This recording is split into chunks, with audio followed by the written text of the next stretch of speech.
రాజమండ్రిలో నీట్ 2025 పై అవగాహనపై కౌన్సిలింగ్ పై అవగాహన సదస్సు ఏర్పాటు చేసింది శశి విద్యా సంస్థల యాజమాన్యం. ఈ కార్యక్రమానికి భారీగా విద్యార్థులు తరలివచ్చారు. నీట్ కౌన్సిలింగ్ జరిగే తీరు, సీట్ల వివరాలపై స్టూడెంట్స్కి అవగాహన కల్పించారు. జాతీయ, రాష్ట్ర స్థాయి మెడికల్ కాలేజీల వివరాలు, ఫీజుల గురించి తెలిపామన్నారు. శశి విద్యా సంస్థల చైర్మన్ బూరుగుపల్లి రవికుమార్ వారి సందేహాలకు క్లారిటీ ఇచ్చినట్లుగా చెప్పారు.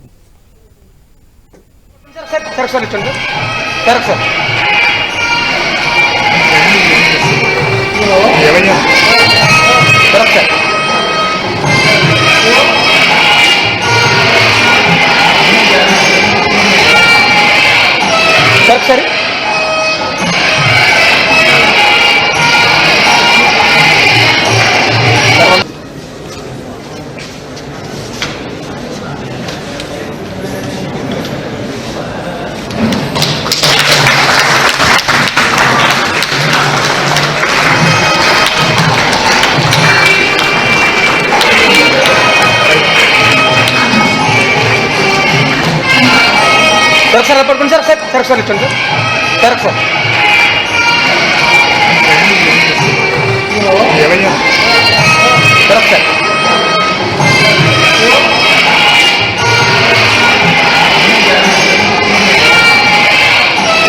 సార్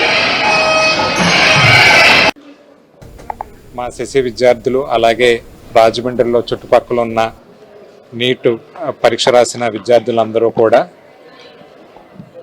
అసలు కౌన్సిలింగ్ ఎలా జరుగుతుంది, సీట్లు ఎలా ఉంటాయి, అలాగే వివిధ కాలేజీల్లో ఎటువంటి కేటగిరీ ఆఫ్ సీట్స్ ఉంటాయి, ఏ రిజర్వేషన్ వస్తే ఏ కాలేజీ వస్తుంది, అలాగే ఆల్ ఇండియా కోటా అంటే ఏంటి, ఆల్ ఇండియా కోటా తీసుకున్న మన స్టేట్ గవర్నమెంట్లో ఎలా తీసుకోవచ్చు, లేకపోతే మన స్టేట్ గవర్నమెంట్లో వస్తే మళ్ళీ ఆల్ ఇండియా కోటాలోకి ఎలా తీసుకోవచ్చు, వివిధ రిజర్వేషన్లు, అలాగే వచ్చిన మార్కులకి ఎటువంటి సీట్ వస్తుంది, అలాగే జాతీయ స్థాయి మెడికల్ కాలేజీలు ఏంటి, రాష్ట్ర స్థాయి మెడికల్ కాలేజీలు ఏంటి, గవర్నమెంట్ మెడికల్ కాలేజీలు ఎక్కడెక్కడ ఉన్నాయి, అలాగే వాటిల్లో కొత్తగా ఏర్పాటు చేసిన బి కేటగిరీ సీట్స్, అలాగే వాటి యొక్క ఫీజు వివరాలు అన్నీ కూడా సమగ్రంగా అందరికీ కూడా వివరించాము.